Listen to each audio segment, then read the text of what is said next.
কোনো এক সময় একটি স্থাপত্য থাকে জাদুঘর হিসেবে, আরেক সময় হয়ে যায় এটা ধ্বংসস্তূপ। ধানমন্ডি 32, যেটাকে বঙ্গবন্ধু স্মৃতি জাদুঘর বলে অভিহিত করা হতো, সেই বাড়ির বর্তমান অবস্থা। এবার 24-এর গণ আন্দোলন যারা করেছিল, সেই তাদের অভ্যুত্থানের ফলে দেশে ব্যাপক পরিবর্তন আসে, তার মধ্যে এটি একটি। ধানমন্ডি 32 এখন ধ্বংসস্তূপ ছাড়া এখানে আর কিছুই অবশিষ্ট নেই। এখানে কি লেখা আছে দেখি, গণহত্যার ক্ষমা নাই, সকল ঘাতকের কল্লা চাই। এরকম অনেক কিছুই এখানে ওখানে টুকিটাকি লেখা আছে, আমি আসতেকালে দেখলাম।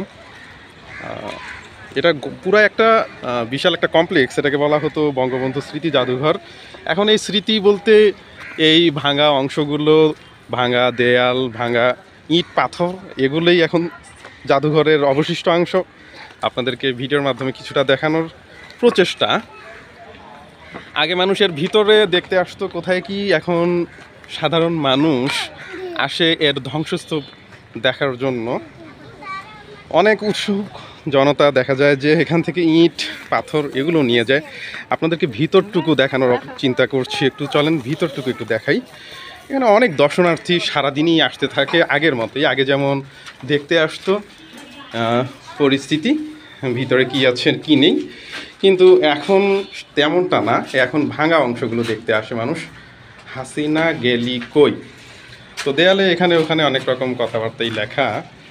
খুনি যদি আবার ফেরে, ধার দিয়া তার সব ঘৃণার লক্ষ মানুষ জবাই করে বানাইব এক শেখ মিনার।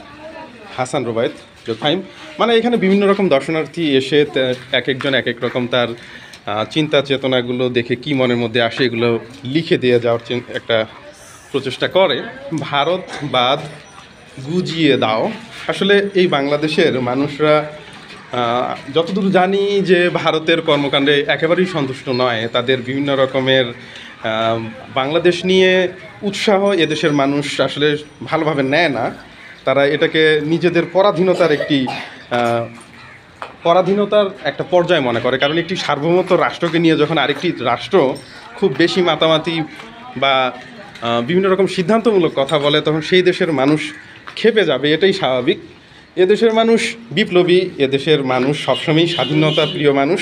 কারণ আমরা একটা কবিতাও পড়েছি, স্বাধীনতাহীনতায় কে বাঁচিতে চায় হে, কে বাঁচিতে চায় দাসত্ব শৃঙ্খল, কে পরিবে পায় হে।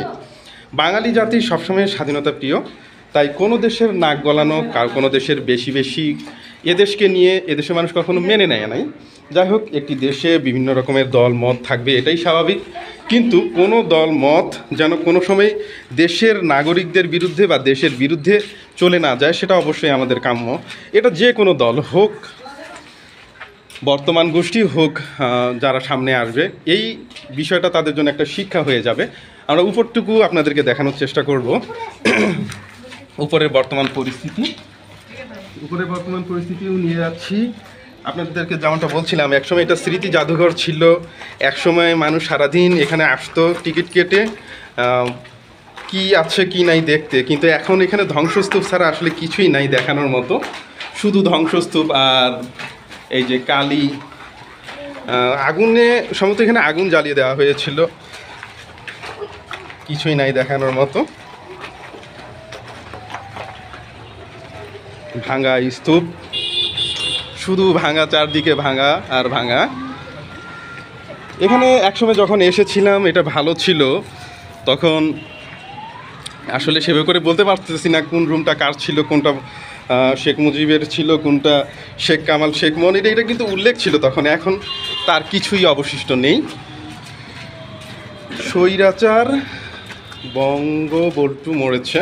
যাই হোক, এখানে বিভিন্ন রকমের ক্ষোভে ফুঁসে ওঠা মানুষরা এসে এক একজন এক এক রকম তাদের মনের বিভিন্ন রকম কথাবার্তা লিখে দিয়েছে, সেগুলো আপনারা দেখছেন। যেমন একজন লিখেছে, আমার বঙ্গবন্ধু চির অমর। আবার পাশেই দেখেন, স্বৈরাচার বঙ্গবন্ধু মরেছে। তার মানে দুই শ্রেণী সবসময়ই থাকবে, কেউ পক্ষে কেউ বিরুদ্ধে। আবার শেখের বেটি আসবে, রিশফ চৌধুরী, লোভে পাপ। আবার এমন কিছু শব্দ, সেটা আসলে মুখে আমার পক্ষে উচ্চারণ করা সম্ভব নয়, আপনারা পড়ে নিলেও নিতে পারেন। আসলে মানুষের কর্মকাণ্ড, মানুষের কর্ম তার জীবনে বিভিন্নভাবে ফিরে আসে। কেউ তাকে সাধুবাদ জানায়, কেউ বা তাকে ইতিহাসের রাস্তা করে নিক্ষেপ করে। তো আপনি যদি ভালো করেন, ইতিহাসের জায়গায় আপনি ভালো বলে চিরদিন বেঁচে থাকবেন, আর যদি খারাপ করেন তাহলে ইতিহাসের আস্থা করে নিক্ষিপ্ত হবেন। যেমন ইতিহাসের আস্থা করে নিক্ষিপ্ত হয়েছে মীর জাফর, আবার ইতিহাসে জায়গা করে নিয়েছে কতই না দেশপ্রেমিক সেনানায়ক, আবার কত যে শাসক। তো যাই হোক,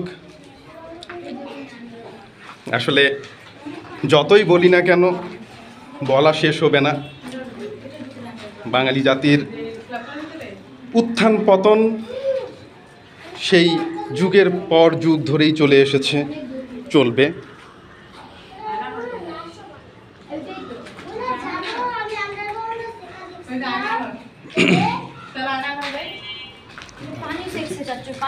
কোথায়? এখানে শোনা গিয়েছিল যে আয়নাঘর নামক একটা বিষয় থাকার কথা, তো আপনাদেরকে দেখানোর চেষ্টা করব।